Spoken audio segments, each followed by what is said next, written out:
All right, folks, today we're going to talk about bench press technique, the common wisdom versus probably what should be more up-to-date general recommendations. If you're looking for a video on how to do this, this is not the video. This is a conversation about the technique, when to do one, when to do the other. So yeah, if you're looking for a technique video, this is not the one. Go somewhere else. This is an in-depth discussion about it, okay? So let's start off by saying, number one, yes, I am wearing purple earbuds because they're easier to find when I drop them. Number two, I'm in a cranky mood because I have an ouchie on my thumb. You can see the band-aid. So, yeah, if I'm cranky, that's one of the reasons why. The other reason I'm just a cranky person. Okay, so when we're going to talk about bench press, guys, everyone knows what bench press is. You're lying down, you have barbell or dumbbells, bop, bop, bop, off we go, okay? It's a press that's going to be perpendicular to the spine. There's a million different variations of it. Incline, decline, cable. There's all sorts of different machines that simulate or emulate that exercise. So let's talk about the way we typically teach a bench press. It's going to be the typical kind of wisdom about it is to have good posture. It's a whole long other conversation we're not going to get into. But this idea of chest up, shoulders back. Okay? I have a huge problem with that outside of powerlifters. If you're a powerlifter watching this and you've got to compete at powerlifting, you pretty much have to lift like that to maximize weightlifting within the rules. For almost everybody else, I think it's an absolutely dreadful way to press. Now, I know some people right now are angrily typing in the comments about how they like to do it. They've done it for 20 years. I don't really fucking care, if I'm being honest. If you have mechanistic explanation, data, logic, and other things, fantastic. I just don't give a shit about your feelings. There should be no sacred cows in fitness, wellness, performance. We look at statistics, we should look at mechanics, we should look at logic. Feelings are great. Anecdotal evidence is fantastic, but let's put it to the side for now. So let's state the obvious. The strongest people in the world at bench pressing, squatting, deadlifting, the big three are going to be powerlifters. Fantastic. It's inarguable. That said, if you've ever worked with those populations, and I have worked with quite a few competitive powerlifters and quite a few weightlifters, they're chronically injured for the most part. Even the high performers, these are the people who have survived the whole way to this level. They're still injured quite a bit. Now, some people are going to say, yes, that's because they're lifting such heavy loads, and that's inarguably a massive factor. But what if we just, for a moment, pretend we live in a world where maybe they're lifting in a way that for everybody else is probably not optimal. It may be optimal for their sport. I'm not denying that. But for everybody else, maybe being injured all the time is not worth being able to bench 20 extra pounds or 30 extra pounds. Okay? I think that the vast majority of the general population who are not professional fitness people or lifters, that's probably the case. Maybe they'd prefer to bench 20 pounds less and not have shoulder issues every time they try and play with their kids or do jiu-jitsu or do some other sport that they care about, okay? So that technique they're usually going to use, arch back, pushing off the toes, elbows back, okay? Now, yes, this is going to minimize the range of motion. So in this is actually very funny because people always talk about having a full range of motion lifting. When we do the arch back and bring the sternum up, the range of motion most people are going to get, I've got pretty long limbs, it's going to be about 12 to 14 inches, thereabouts. Okay, so we all know range of motion is an important thing for both athletic development and for strength and hypertrophy. Okay, if I have a tucked pelvis, a rounded back, not hunched from here, that's a significantly greater range of motion that I can get this hand the whole way forward to, especially with dumbbells, and the whole way back. Now, when we're here, again, the actual dumbbell or barbell itself is going to mechanically restrict this movement backwards, okay? But you find, especially with dumbbells, I can get to much greater humeral extension. That's this arm coming behind without any roll. Humeral extension when I have this flat back position, okay? Not a big arch, okay? So that's inarguable. Going to get a greater range of motion with that. That's number one, okay? Now let's talk about this is going to get a bit technical, guys, so I kind of apologize. Those of you who can glean something for this, that'd be great. Those of you who cannot, ask questions in the comments or join my private coaching group, which I should plug at some point during this. So we do discussions like this every week for my private coaching group. Go to BUA Fitness, that's BUA, rhymes with my name, RUA, BUAfitness.com, and you can go to the online training there, the Infinite Athlete Program, and join up there. You can sign up for a call and we'll discuss this stuff. So we have my ribcage friend here, okay, pudding. So when we go to this position, like this, obviously the ribs come up and out and flare. You can see it when I do it. You can see when I sit here and I extend this T-spine like this, the ribs flare out, okay? Now what that's doing to a humerus, an arm relative to a gluteum and relative to a thorax, is if my arm comes up my thorax, now my arm is up here. It's in, a couple of degrees of relative flexion, 30 to 45 degrees of relative flexion versus where it was a minute ago. Okay, so what has to happen is the body has to start using up its extension to basically have that stay at its side. So if I was to press in a straight line here, it's there. If I press a straight line around my humerus here, it's now up there. It looks more like an incline press. Now, for a lot of people, this is going to be a problem because most people don't have what we call glenohumeral internal rotation. They don't have a good position where they can actually rotate. If you guys see, there's no hop, there's no roll here. They can't really get good internal rotation of a humerus in the first place. Now, when the rib cage comes up this way, this is essentially internally rotated just to stay here. It's an extension, it's internally rotated, okay? So when we use up that range of motion, now when we go to actually press, we can't get there. But here's the thing, it doesn't matter whether or not you want to, you have to be able to bring your arm about 45 degrees behind you. We call that horizontal humeral abduction. Taking the humerus in a horizontal plane and abducting, taking it away from you. If you don't have 45 degrees of that and about 45 degrees of internal rotation, when you hit the bottom of a bench press, regardless of your technique, you're running into movement limitations that are going to require compensation to happen. Something else is going to have to make up that movement. Now, some people are going to watch this and say, well, I don't really care. That's fine. At least I'm getting the move done. Great. If you're surviving, not having any pain, not having any issues, having phenomenal sports success, awesome. You're probably a mutant. You won the genetic lottery. You're a resilient, strong human being. That's good for you. This is for everybody else. For the people who can't do things in a way that's going to encourage injury or encourage a suboptimal force transfer to soft tissue, ligaments, tendons, okay? I promise this will get more fucking interesting, right? So in this position, we have limited internal rotation, most people. If you're not sure, put your hand on your clavicle here, try to rotate. If that clavicle tries to move, roll up, feel the upper trap turning on, you don't have any more rotation from there. This humeral abduction, once you start going here, if the rib cage has to move, that's the end, okay? Those are not great tests in that context, but they're good acid tests for you guys. So when we go to this big arch bench press, we immediately lose our internal rotation and our ability to bring this humerus backwards. Why is that going to happen? Again, if the humerus stays static, imagine there's a little humerus sticking out here, and this moves up and around, it's already relatively internally rotated compared to the rib cage. So that's changed. So if you already have shitty internal rotation, now it's going to be shittier because you've already used up a good portion of it. As we do this and people are pinching those scapulae, the shoulder blades, in and back together to create more stability. First of all, fuck stability. That's a whole nother long conversation. Great. If your scapula is pinched in like this and your back is arched, try bring your arm behind you. If you can do it, congratulations, you're a medical marvel, or you have real ligamentous laxity. Like you got some issues with those joint capsules. Okay? So the very basic position here is that powerlifters take is supposed to provide stability. Okay? It's supposed to provide a nice rigid kind of platform to bench off of. Fantastic for powerlifting. Again, necessary. Are you a competitive powerlifter or do you want to be? If not, don't fucking do that. Why? Again, when we have those soft tissues, those ligaments, when we hit those end ranges of motion, when those tissues are taking force, the force has to go somewhere. It can't just dissipate. Force can neither be created nor destroyed, only transferred and changed form. So when we have these soft tissues, these ligaments taking force, they're eventually going to get tired, they're going to get injured, potentially, not always. We're going to have muscles that are suboptimally loaded. For example, you're going to lose tension. Like it's just, you're not going to be targeting the tissues that you want to target, right? If you're trying to develop tricep, shoulders, and pec, and tricep, shoulders, and pec have to turn off so you can finish the motion, you're not going to develop tricep, shoulders, and pec. What powerlifters have a huge risk of pec tear. Happens very often at the high level. And of course, again, a couple things explain to this. Number one is PED usage in powerlifters. There's a lot of performance-enhancing drugs, okay? I believe testosterone has a inverse relationship with collagen production. So the higher testosterone goes, I believe the lower collagen production goes in general and to an extent. That's everything I'm talking about here, by the way, we're oversimplifying for the purpose of a 20, 30-minute video. So if you're taking a ton of exogenous testosterone, a lot of performance-enhancing drugs, chances are your soft tissue, your connective tissue, your ligaments, your tendons are probably not recovering and growing as well as they should to keep pace with the muscular development. So that's one huge portion. Number two is those are some big, strong boys and girls. They're lifting heavy-ass weights. So yes, the risk will be higher. But here's number three, and the one I find more interesting. If we're in this chest lifted up and extended position, the rib cage gets circumferentially bigger. What do I mean by that?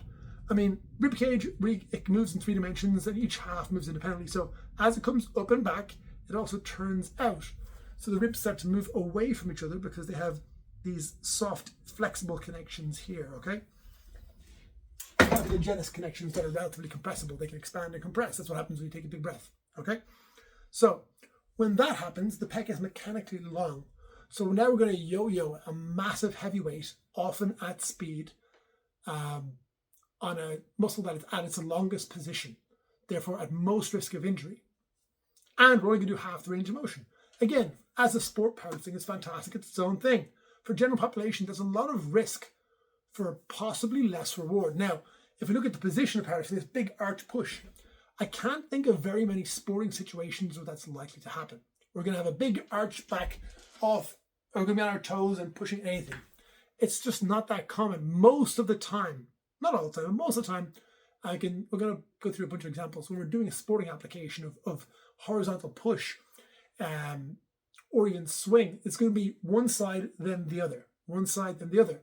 And what you'll see is one half of the rib cage, one scapula, one shoulder blade, and one arm will be in the opposite position to the other. So throw a jab, one side comes back, the other side comes forward. One humerus is behind you, one is in front of you. Throw a hook, same idea. When we're running, you'll have opposite arm and leg matching up. One will be forward, the other will be forward. You'll have opposite arm back. Sorry, this arm back, that leg will be back. One side of the rib cage will come forward, the other side will come back. You see where I'm going with this? We have to be able to rotate and disassociate a sternum from a sacrum. That requires to be athletic or to be generally healthy and be able to move and walk and do all the fun shit that humans do that's not powerlifting, okay? Or not kind of old school bodybuilding type lifting. Again, those a note on those two things, powerlifting and bodybuilding. Guys, those two sports are the grandfathers, perhaps, of modern fitness and training. We owe them so much. But for those of you who are athletic, who are athletes or want to move like an athlete, and I really mean athlete is such a broad definition here. People who want to move well into their old age, that's athletic, right? Someone who walks around and they're rigid, and I'm not making fun of powerlifters, bodybuilders, again, especially for powerlifting, that level of rigidity is necessary for the sport. But that level of specialization, as any level of specialization does, comes with a cost. And that cost is going to be movement integrity. All good athletes are rigid when they need to be and then relaxed. Usain Bolt's a perfect example. Solid as a rock. Then you see him come off, he's like, yeah, loose and goofy, right? That's what we want. There's not a single player in the NBA who's squeezing everything, creating full body tension right before they dunk. No, they don't do it. They reflexively move. They get in there, load, explode. To really explode out, we have to be able to create tension and then release that tension, transfer of force. People often talk about being athletic as being able to generate a lot of power.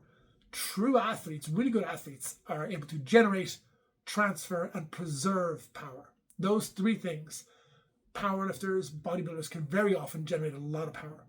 Transferring and preserving those powers is just not something they're good at. That's why they tend not to move very well. We don't ever look at those athletes and say, they're powerlifters and bodybuilders, and say, I want to move like that. It just doesn't happen. Okay? And that's probably in large part just because of the way they lift and the way they kind of have to lift for the sport, particularly powerlifters, less so bodybuilders. So when we have this idea, by the way, this kind of one forward, one backward motion, there's no reason when we're doing benching we can't do an alternating bench press like this. Now, initially, the demands on the obliques, if we're in a tuck pelvis position, one side's going to go down as the other comes up. We'll get some erector, some low back, some movement of this rib cage up as this one comes down. That's going to emulate more of what happens in a golf swing. You have to be able to bring one arm behind, baseball thing. Golf swing, tennis forehand, backhand. It's asymmetric patterns of movement. Now, these are not just wild, random asymmetric patterns. These are relatively not simple, but relatively kind of common. A lot of time you're going to have the side that's bearing weight is going to be a sphenoid bone right between the eyes, over a sternum, over a sacrum, over a foot, and someone who's very, very athletic. Okay? We're going to have that side of the pelvis, that half of the pelvis tucked, and the other half untucked. That's how almost every good boxer throws a hook or a really heavy shot. It's how almost every good golfer really nails it through. Not all of them, by the way. And again, you'll find some people who are so resilient and such freak athletes, they can move like shit and still deliver power. But they will probably, and I have worked with a lot of professional athletes, they'll probably move better and work better if they can get these movements down. So going back to the bench press. We talked about the detrimental parts of this big arch back bench press. Now, what about the positives? You'll move a lot more load. It's much better for powerlifting. There's a shorter range of motion. Great. So those are 3 things, and it's relatively standardized. Okay, a lot of people experience coaching it and doing it. So reciprocal alternating bench press. One goes forward, one goes backward. Now, what do I mean by reciprocal and alternating? First of all, reciprocal, as this goes into flexion, this goes into extension. Alternating, then they swap. That's not press, or this one stays up. No, they have to do opposite things at the same time. I nice to think of it as like almost like shooting a bow and arrow.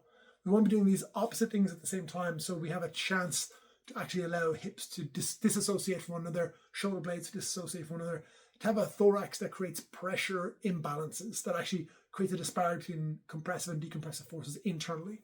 Okay? Again, I know stuff is not super sexy, guys, but this is the genesis of real athleticism. The people who are really freak athletes can do all of this stuff. Most of the people can do it automatically and intrinsically. They were born this way. But the good news, the rest of us can learn how to do this. Okay? This is the same way I get up to, I can bench double body weight. I can bench my own body weight for 20 reps plus, tuck pelvis, bar the chest, no problem. I can squat over about triple body weight, deadlift over triple body weight. All these things. There's no disparity between these 2 things. You can be strong and have movement capabilities. And very often with the traditional method of training, we have to pick between the 2. Okay, so all that said, when we're in this tuck position, we're going to be doing these alternate. That means one arm will come forward, the other arm will come backward. Now, this is where it's going to get a little bit weird. We're going to have both pelvis moving and scapulae moving. Like I said, this is not a technique video, so we're not going to go all the way into this. But I just want to get you guys in this kind of frame of what does an athlete move like? What does running look like? What does walking look like? It's one side swings forward, the other side swings back. Leg does the opposite. Change, change, change. I'm not saying everything is walking. I'm not saying everything is running. But athletic movement is the ability to generate, transfer, and preserve force. That's what this will teach you. If you get good at the way we lift on the Infinite Athlete program, you will be good at basically every sport ever. Or at the very least, you have much greater potential to be good. When I work this stuff with any of the fighters that I work with a lot of jiu-jitsu guys and strength conditioning, a lot of rehab for professional fighters, and the guys see the difference in days. I've had people get 40 to 50% strength increases in 6 to 8 weeks. Now, that's not going to happen on every lift, and it's not going to happen for every individual. But efficiency really kicks ass here. We've seen these, I'm sure anyone who's been in the gym a lot, anyone who's done a lot of sports, you see these wiry guys and girls sometimes who are so freakishly strong and nobody can figure out why. Even though they're not that big, they're not that muscular. It's not that they're freak athletes. Well, yes, they are freak athletes, but it's not that they're mutants. They're not something super special, but they just have the ability to get those second 2 of that trifecta, to preserve and transfer of force. They have efficient movement. They can create tension and then dismiss tension. This idea that we always have to be in this big arch back position, I believe it's a postural idea that came about in the early 1900s and really doesn't have any real kind of science behind it. It's being kind of adopted in very many exercises and very many ideas, but it just doesn't actually track with most of the data and the stuff we have. So if we kind of move away, I'm not going to keep you guys for too much longer because I'm sure I've bored half of you to tears. When we're in this position, this big arch back position, there are respiratory consequences. There are other joint consequences. I don't want to get into a whole joint thing, a whole neurological thing, but as the ribcage gets big, it expands circumferentially, circumference gets bigger, it comes forward, up and out, the way most people taught to bench press, squat, deadlift. The diaphragm, your respiratory diaphragm, right, which should go down when you inhale, up when you exhale. The pelvic floor is here, should do the same thing, down when you inhale, up when you exhale. They should work in parallel, okay? Pop, pop, pop, pop, pop, pop. You get the idea. You really have 2 halves that can work somewhat independently. That's a story for a different day. But that gets long, right? It doesn't have an infinite amount of length. So as this spreads out, you can imagine any tissues in here get long and flat like this. So now they don't really have a chance to, when you inhale, to drop down because they're already stretched out. So your 2 choices are either don't breathe anymore, which we'll call plan B. It's a very short-term choice. You'll die in a couple of minutes. But the next choice is find a new way to breathe. And that new way to breathe, if you don't descend the diaphragm, is going to be to ascend the rib cage. So if this diaphragm stays here and the rib cage comes up, I have descended the diaphragm by proxy, okay? That's going to recruit a lot of neck muscles. You're going to have SCMs, you're going to have subclavius muscles, you're going to have upper traps. Those of you who have a tight neck, who unfortunately very often they go to the physical therapist and they're told you lost the chin tucks and it makes it worse. And those of you who have a tight neck, you get a massage, they tell you store your tension there. No, you're fucking breathing with your neck. Literally, these are muscles of respiration for you instead of a diaphragm. So we have to manage this ribcage position. This is something I've talked about at length in many different formats, podcasts, social media. This stuff is not sexy initially, but you'll get so much stronger so fast, be less hard when you leave the gym and have less joint pain. It's beautiful. When we get good at managing that, we can integrate all this stuff into weightlifting, okay? So when we have this diaphragm going up and down like that, we're going to have a whole bunch of other stuff. You guys, I'm not going to get into it today, but look up the Bohr effect, B-O-H-R. It talks about the inability of oxygen beyond a certain pH to disassociate from red blood cells. It'll make a huge difference when we can manage that, and we can only really do that once the ribcage is managed. Long story, not for today. We're talking about bench pressing. This is a key element. You can't, and I can't stress this enough, you can't just go, oh, let me just change my bench pressing, my whole life will fucking change. Oh, I wish it was like that. I wish it was like that. I wish we could do just one magic move. Anybody who's on Instagram or social media trying to sell you one magic move to cure your X pain, to make you X, they're full of fucking shit. They are liars, they're snake oil salesmen. How this stuff works, how it works if we want you to be a reflexive, strong, athletic, powerful, and resilient human. This is how it works. We start off by giving you the foundations of these things, right? Can you get the tucked pelvis position? Beautiful. Can you manage the breath? Can you manage to move limbs independently of one another without creating superfluous, unnecessary tension? Great. You can do that with no load in simple context or just simple holds before we even get into the movement. Then we progress the context slowly but surely. Then we start to introduce load. Then we introduce some velocity. And then we start to move towards maximal loads or close to maximal loads, perimaximal loads. If you try to go, oh, let me just change your bench press today, it's going to fucking suck. Okay? Essentially, it's like if I said, oh, you've been playing the banjo for years. Great. Here's a fucking keyboard. It's all music. I expect you to be able to play the same music on the keyboard. It's just not going to happen. Okay? Motor learning takes time. And motor learning takes repetition. And it takes a sense of safety. And I really mean a sense of safety. If you're feeling something new and doing it with very, very high velocities, high loads, high risk, you're just not going to do a good job of it. If you don't believe me, disclaimer, don't really do this. Go outside and try a backflip in the concrete if you've never done a backflip before. See how confident and how committed to that backflip you can really be. Maybe the first time, and after that, probably a lot less so. So when we have to create these, we have to change these movement patterns chronically. We want it to happen automatically, reflexively. That's what athletes are, by the way. Athletes are good movers, or if not good, at least well-adapted, efficient movers who do things automatically. They don't have to think about it. They don't brace. They don't set up. They don't jump into extension before they do shit. It just happens because their brain self-selects based on a bunch of movement engrams. It goes, oh, these are the ones we have available to us. Let's pick this one. If you don't have a movement available to you, or it's deemed to be low efficiency, low safety because you haven't practiced enough, even if it's a better mechanical movement for what you're trying to do, if the brain doesn't deem it to be efficient because it hasn't been repped out, hasn't been progressed, it will not happen reflexively. Okay. I saw a video this week someone sent to me. Actually, I think my friend Stephen sent it to me. Someone was talking about powerlifting and bench pressing, and the logic was asinine. They said, well, arch back bench pressing isn't powerlifting bench pressing. It's just, it's how everyone should bench press. It's the correct way. And then they proceed to say nothing about mechanics, nothing about joint integrity, nothing about the required ranges of motion. Again, if you can't IR 45 degrees, humerally abduct 45 degrees, I don't know what the fuck you're doing to get down there. It's going to be a lot of compensation, a lot of soft tissue, joints, etc., absorbing force. But essentially their whole thing was, well, it's not just for powerlifters, it's not powerlifting technique, and then they just showed a powerlifter doing it and said, see, this is how she does it. There's no actual fucking logic involved, no discussion. I welcome civil discussion here, guys. If anybody here wants to talk about this stuff, you want to jump on this and get into it a little bit, do so in the comments, message me directly. If you come here with feelings or, oh, I bench more than you, I'm just going to tell you to shut the fuck up because you're being a dumbass, okay? But if you have valuable feedback, if you have valuable interactions, if you want to be civil, I am 100% down. And yes, I am overly cranky today because of my thumb. Again, guys, if you're interested in learning more about how to apply this sort of technique and get stronger, fitter, in faster time with less joint pain than you have before, how to get rid of things like back pain from squatting, deadlifting, and other exercises like that, how to get rid of your knee pain from squatting, elbow, shoulder pain from benching. This is what I do professionally. I do it a lot.